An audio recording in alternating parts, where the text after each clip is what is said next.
I'm trying to do this the best I can. I'm having some mouth issues right now. So I'll do my best to be as clear as possible. So we did want to do, kind of like we did with AVX, a primer for the War of Light, but because of the nature of it with the sealed packs and the inability to get packs outside of the tournament, we couldn't just do that. That and our camera issues kind of negate games. So what I've decided to do, I know it's still in the middle of month 1 when we're filming this and probably going to put it up, but month 2 is the same stuff. So we've all had a chance to pull some packs in some cases for War of Light, and we're going to have another chance coming up very soon. So let's take a look at what we've seen in month 1, what works, what doesn't work, what can get lucky to work.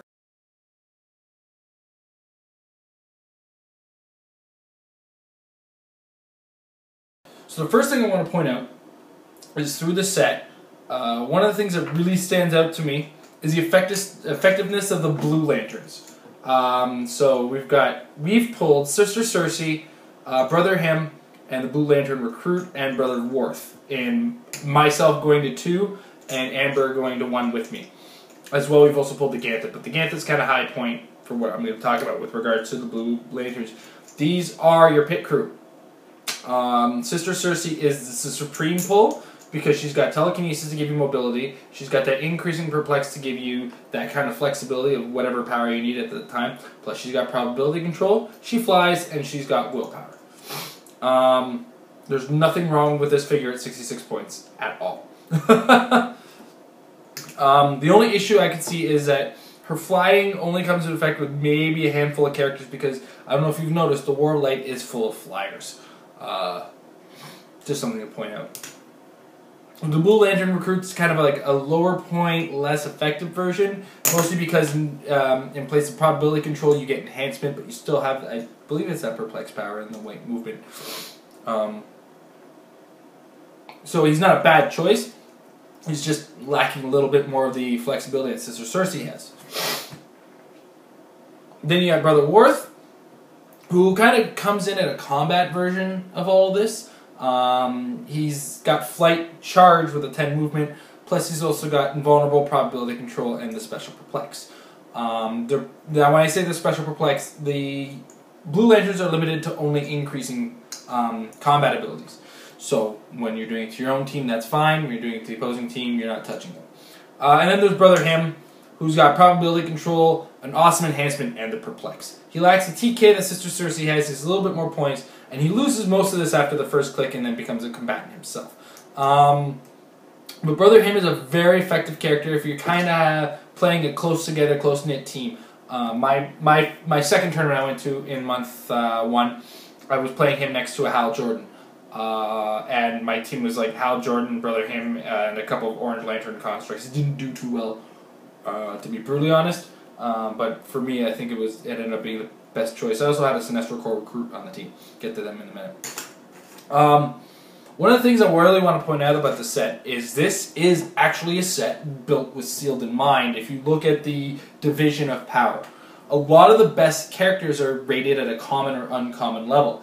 A lot of noise has been made about this, so I'm going to go on to the Yellow Lanterns next, as they're a little bit more offensive with their perplex tricks as well, but they've got a lot of high stat characters, especially the Weapon of Court, who I piloted to a month 1 win. Now, I think I said it in the video, but I have to say it again. My month 1 win with Weapon of Court was backed up by Sister Cersei and the Power Battery. The Power Battery did less for it than, say, the Sister Cersei did, but, I mean, and then my matchups were very favorable.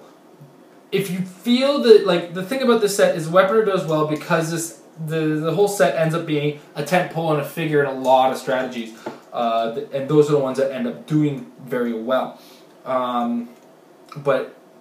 And that's kind of the strength of him that people are missing, is that if you can't get a numbers game going against the Weapon of Court, then yes, he is going to win.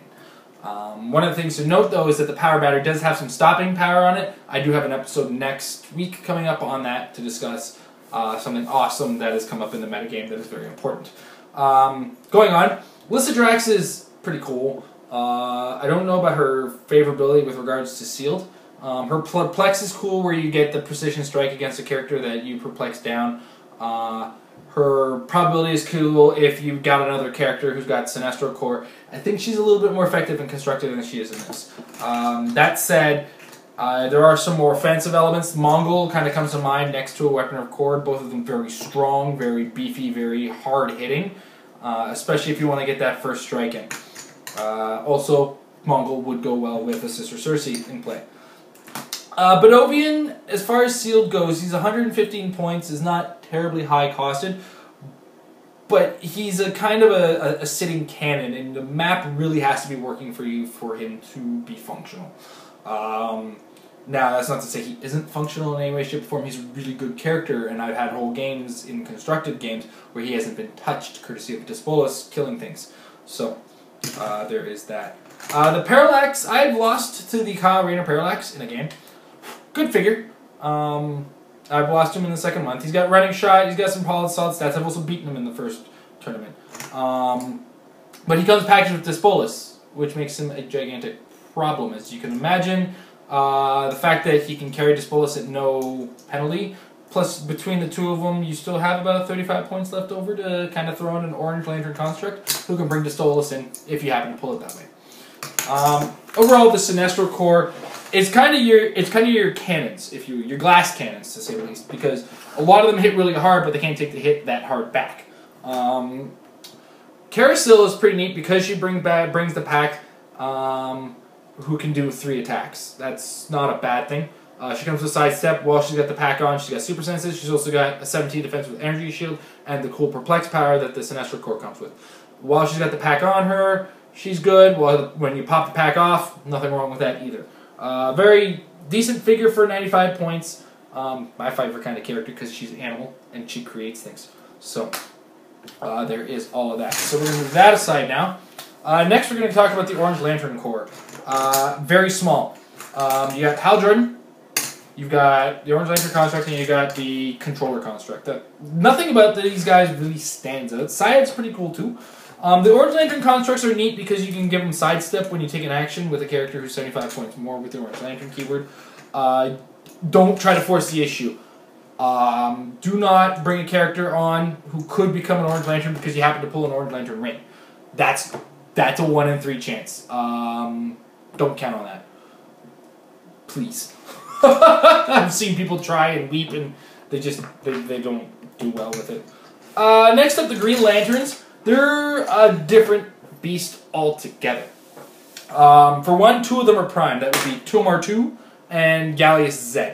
Tomar 2, of course, comes with the net, which is great if your venue allows you to use the power battery, because what's wrong with putting another construct on there? Both the primes do come with a construct. Gallius Z, of course, coming with a mallet. Then you got the Lost Lanterns and Boudica, Aresia, I believe Graf Torn. I think Tomar 2 is one of the Lost Lanterns. I think Hanu is. Hanu is, yes, Hanu is. Hanu's a weird one. You kind of sacrifice range for stat, or you give him range and lose stat. It's up to you on how you play him. The fact that it comes with charge is kind of the kicker on that one. But oddly enough, almost none of them come with willpower. One of them has traded willpower, but they're really meant to be played with the power batteries. So the Green Lanterns themselves come off as not seeming that great because of the absence of the power battery. Now, when you're playing in sealed, one of the things to pay attention to is, yes, it's all awesome that you pull super rares. It's all cool if you pull the chases. Some of them don't stand out as much as the commons and uncommons in the set. And that's I think one of the greatest design elements of this set, getting off on a not meta game thing. But one of the things about sealed that I never get a chance to talk to in Metafix is a really hard topic to talk about, but since we have a whole thing going, is that sealed is about playing the numbers on your character. Sometimes the powers can help, but you're not going to get the same combinations as you are out of constructed. So a lot of the time, you're trying to play the min-max game. Some of the most effective powers in a sealed game are kind of trounced and not as openly effective in a big game or in a regular non-sealed game, a constructed game. Like, for instance, Sister Cersei comes with 3 powers that are just pivotal in the game, and if you bring them in sealed, she just steps that level above, and that is in Perplex, Probability Control, and Telekinesis. Putting that in a 166-point figure and giving you room to work in sealed is very important. So yeah, that's about all I can cover with regards to this particular topic. I mean, it's really hard to do the primers for the War of Light. It's really hard to do an episode on sealed. But when it comes down to it, when you're doing sealed, go in knowing what your commons and uncommons are, and expect to know how to play those. It's the most important thing. It's cool that you get rares and super rares, and sometimes they do put your team above and beyond in some cases. But when you go in with the mindset of prepping yourself to use commons and uncommons, you find yourself a little bit more successful than, say, if you planned on how you would do if you pulled a rare and a super rare. You're mentally not ready to play in the game that actually exists in sealed versus the game that you want to play in sealed. That's all for now. See you guys next week.